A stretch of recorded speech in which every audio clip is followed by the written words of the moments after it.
Hello, I'm Sandy Ono, Chief Marketing Officer here at OpenText. I'm at the OpenText Sydney Summit, and today we're going to have a fabulous panel about Information Reimagined with my two new friends here, Misha Fazen and Sharon Schumacher. Today we're going to be talking about women in technology, one of my favorite topics in terms of how we inspire others to succeed in technology and what we're doing together to advance what we do with tech in our fields. So without further ado, let's get started. Ladies, if I can just maybe have you guys start by introducing yourself. Misha, can we start with you? I'm Misha Fazen. I am a systems manager for the past 8 years. Currently, I'm working with Whitehaven, specializing in HSE Systems. Sharon Schumacher. I have been working with ElectraNet for nearly 2 years. I've been in the information management space for just under 30 years across various industries. Fantastic. Sharon, maybe we start with you. Let's talk a little bit about our careers. How did you get started in technology? That's an interesting question. I moved locations with my husband and our 3 very small children and was offered an opportunity in an engineering department to be their technical officer, effectively filing. And I found a niche where their information wasn't stored effectively, and went to the chief draftsman at that time and said, could we do this a little differently? And he was virtually my wisdom owl in the information management space, and from there we remained a team for about 15 years, and that was with BHP at the Olympic Dam mine here in South Australia. And that kind of gave me a passion for information management across the board, and have remained in there ever since. I love that. You know, sometimes you come across people who are your wisdom owls, and they helped guide you to the career that you were meant to be in. Yes. So such a fantastic story. Misha, as you've worked a lot in the energy space as well, and now in coal mining, how do you kind of think about the good achievements you've had along the way in your career?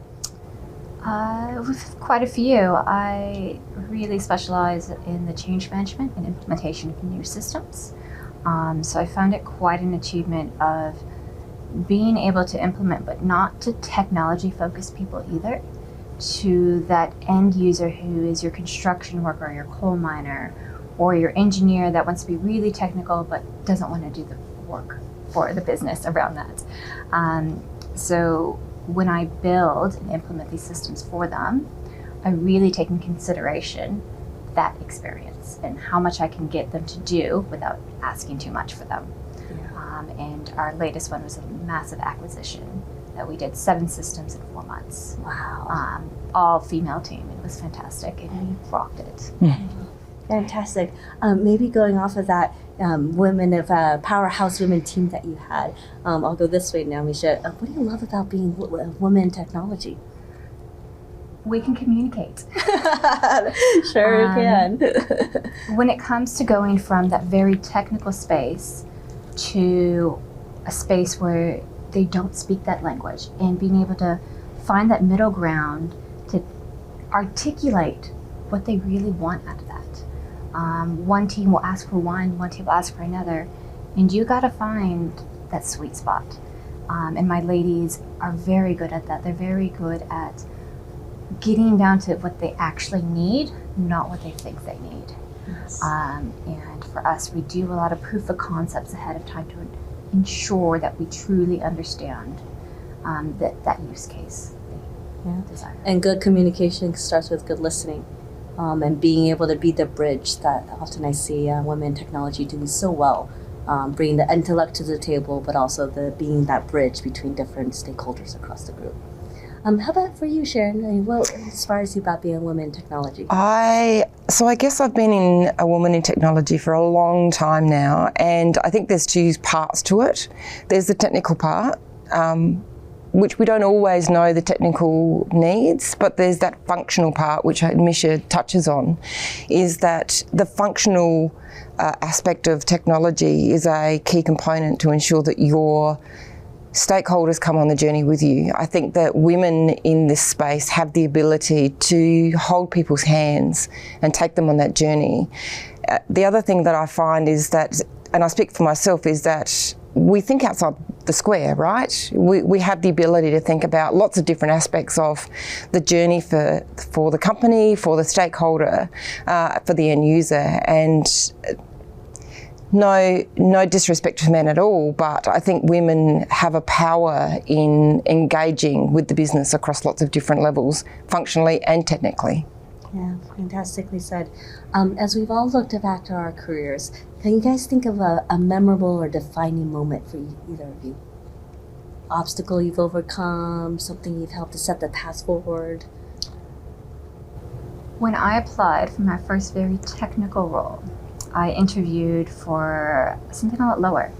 And I was going through this interview, and the recruiter's like, you know what, you're going to be perfect for the systems manager role. And I've done engineering operations and whatnot. I'm like, oh, I don't know. I'm like, I have young kids at home. That sounds really technical. I was like, no, you are the best candidate. I'm going to take you there now to go interview with the CEO for this. And that was that first, somebody saying, I can see what you bring to the table, and that is what they need.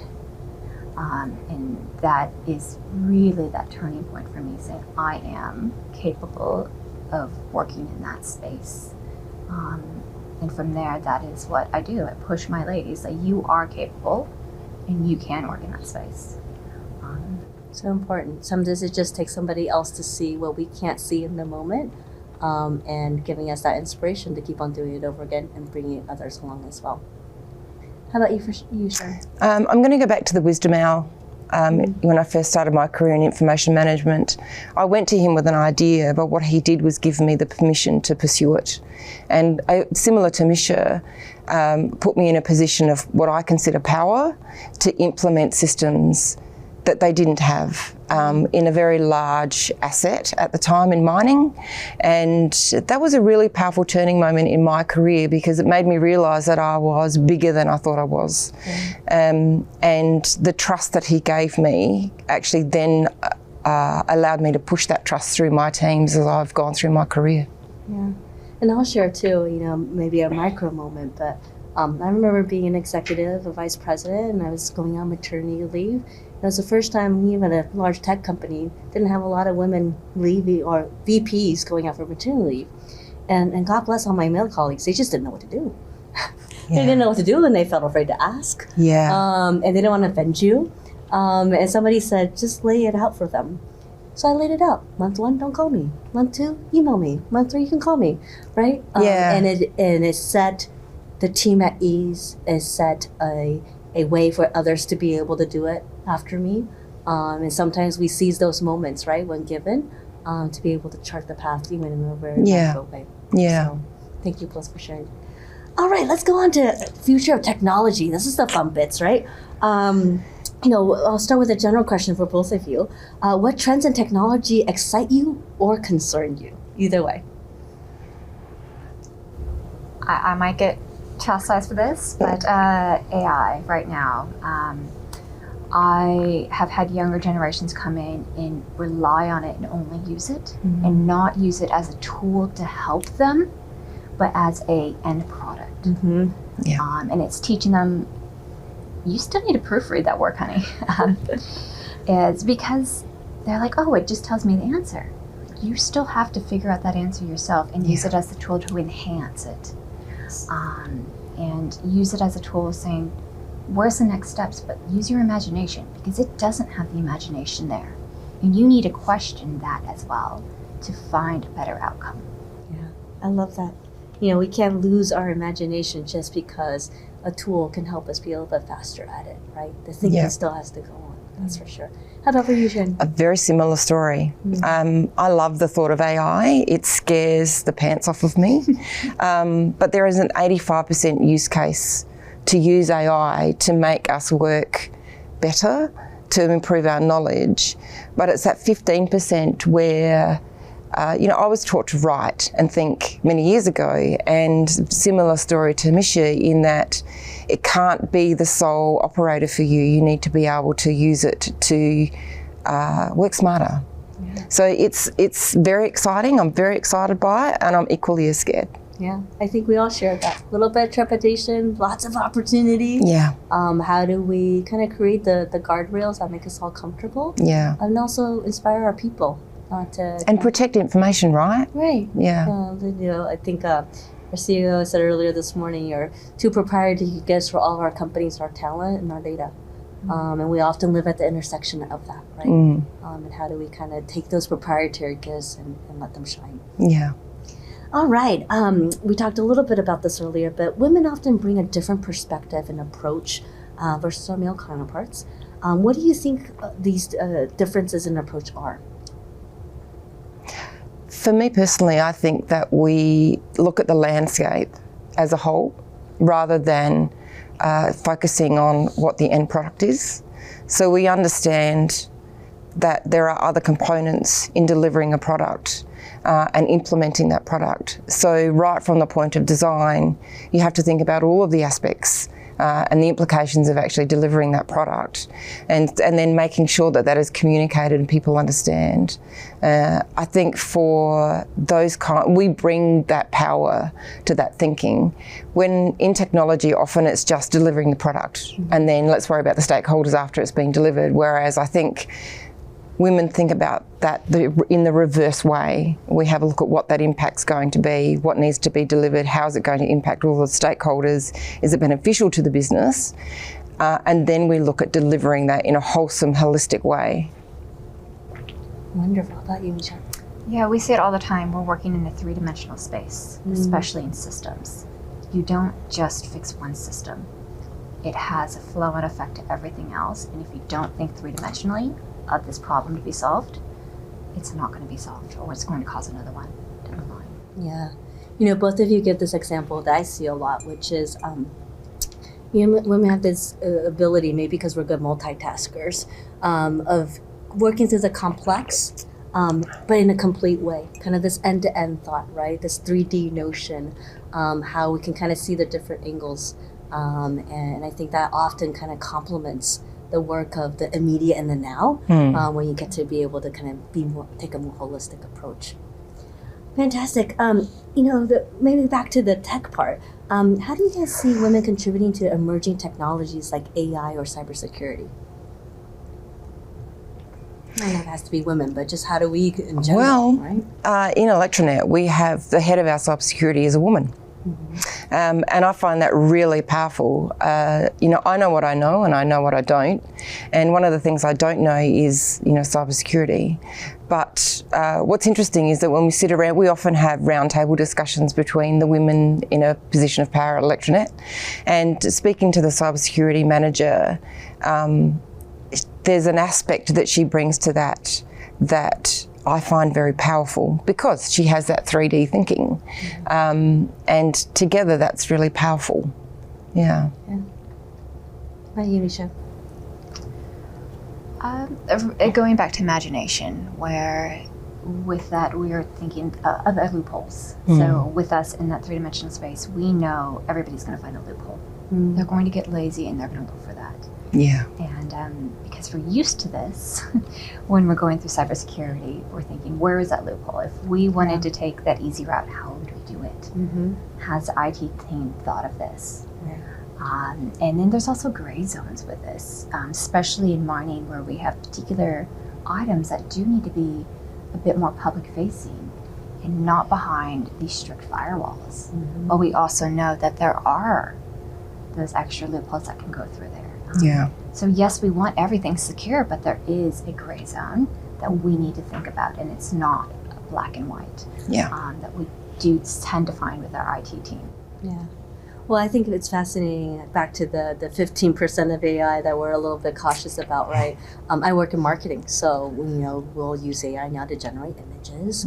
Of course, that's being based on some data sets, and you really have to kind of watch out for biases that are built into the data sets. Yes. And the nature of inclusive thinking, inclusive design, something we embrace at OpenText all throughout kind of our design principles in engineering. But I love that, right? The loopholes, being able to see that. And then to the point of role models, we have a phenomenal CIO, CDO, Shannon Bell, who is just a wonderful female executive. And I think what she brings to the table is not only just being a phenomenal technologist, but a role model and a colleague that our customers can actually really resonate with. And it's just watch her with customers, and she's just so straightforward about it. My problems are your problems, let's sit down. Yep. So it's brought a wonderful kind of elevation to our team as well. All right, maybe we end on this notion of the conference this week is about elevating human potential. What human values do you both see that are being elevated in this age of AI?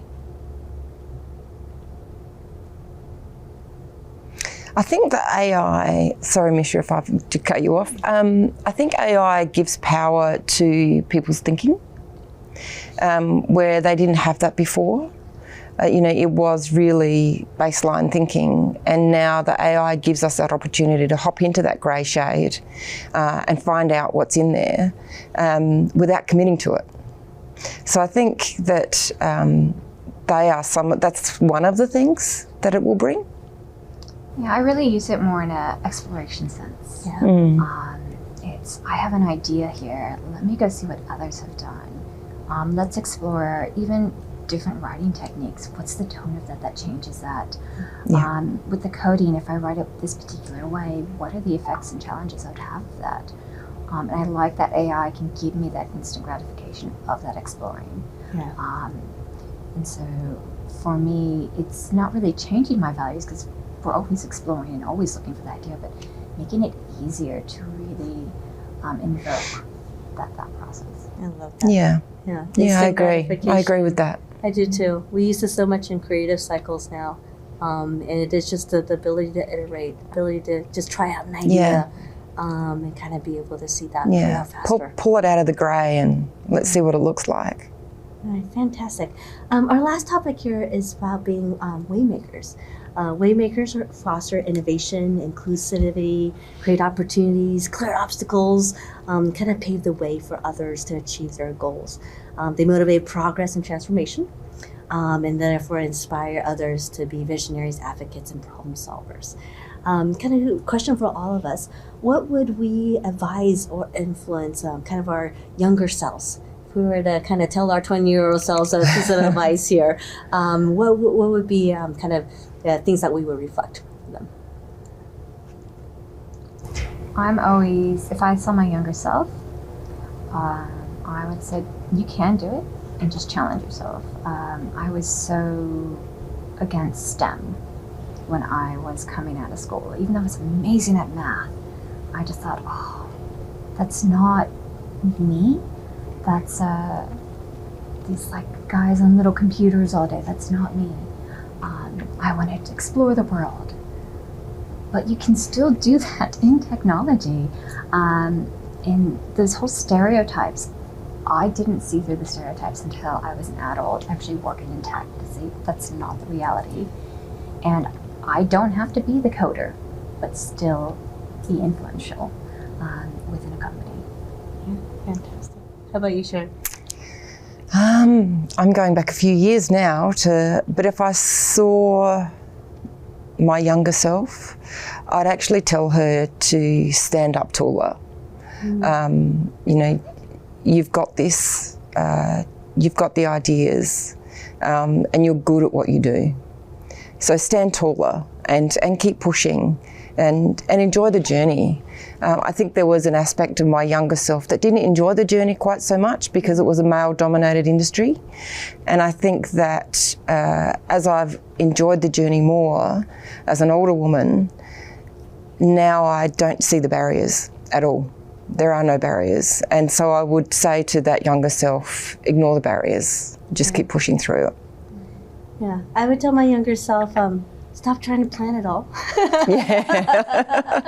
I think I must have had so many versions of the 3-year plan and the 5-year plan and trying to plan it all out. And then you have kids and all just goes out the window. You're like, go with the flow.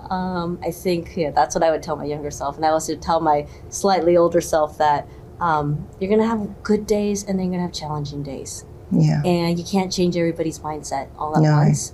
But how you show up and how you use your sphere of influence is really important. because you don't do it just for you. You do it for the daughters behind you and the wonderful young talent that you bring up. Correct. And those are the examples you get to set. And I always say that being a woman in tech is just such a privilege. Yeah. Right? And pressure is a privilege because people look up to you, they expect certain things, but that privilege comes with kind of being able to assume that, right? I would say the same thing, stand up taller. Stand up taller. You know, people are watching, and so let them watch. You know, if it's not your daughters, it's your granddaughters. Let them watch, show them the way. Yeah. Fantastic. All right, I think now we're going to break to a fun game.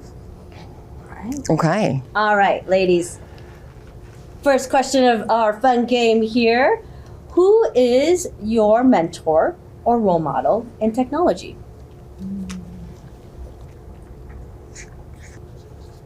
Okay, and then we'll have to explain why. Ready? 1, 2, 3. Ooh. Okay, Sharon, we'll go that way. You go first. Ren Gentlecore.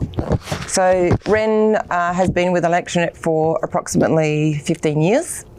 And when I joined ElectraNet, he had vast experience within the OpenText space. And he gave me some really key pointers around how we can implement that both technically and functionally. And to date, he stays as part of a key player in my team. Fantastic. How about you, Misha? I picked a new mentor, actually. Her name is Reimagined, and with the acquisition, she was so fantastic. Coming to the room, her presence, and she's about the size of a jockey, this woman, but she just commanded respect. The way that she presented herself, her language, and how she spoke was like a symphony. And so after that, I'm just like, we're going to go have coffee every month and you're going to teach me your ways. And so she's become one of our new mentors that we lean in on all the time. Fantastic. I put our CEO, Mark, and I see Mark as my own personal mentor because he's taught me, he's also our CTO, so that you get that complex, but he's taught me so much about loving technology and building a good team, and just about business in general. So I appreciate working for him every day. Definitely a learning journey. All right, ready for question 2? You can, what is one thing you cannot live without? What's a tech gadget you cannot live without? Tech gadget. 1, 2, 3. Did we all have We definitely all had our phones. I put my smartphone. Can't live without the phone. Why our smartphones or our phones? Oh, I actually don't speak on my phone anymore, so. Oh. Oh man, I use it every day, just thoughts popping through my head. It helps me Yeah. organized. Yeah, no, it's something that's always in my pocket. I use it for notes. I'm, pretty old school, so I don't speak on it very often or even message on it, but I use it for notes. I use it for note taking because often you think of things when you're not in the office or not at home and you need it for either or, Right. and so I pop it into the phone and then it's out of my head and retrievable. Yeah. I'm a very visual person, so photos. I always have to have it with me, and I just snap a picture. Yeah. So definitely attached to me all the time. Yeah. All right. Okay. Last question, ladies. You get to choose: Star Wars, Survivor, or Bridgerton. Are we talking guilty pleasures here? That's an easy one. Friday night. What would you be watching on a Friday night? Yeah. Ready? Friday night. Oh, we got the two bees over there and the Star Wars geek over here. Fantastic. Yeah. All right. Well, Misha, Sharon, thank you so much for your time and for sharing your stories today. Just lovely to hear and be sharing a moment here with other brilliant women in tech. Such a pleasure. And thank you for being here at the OpenText Summit. Thank you for having me. Thank you, everybody, for joining us today. It's been such a pleasure. And to March, which is International Women's Day coming up, power to that as well. Thanks so much. Have a good day.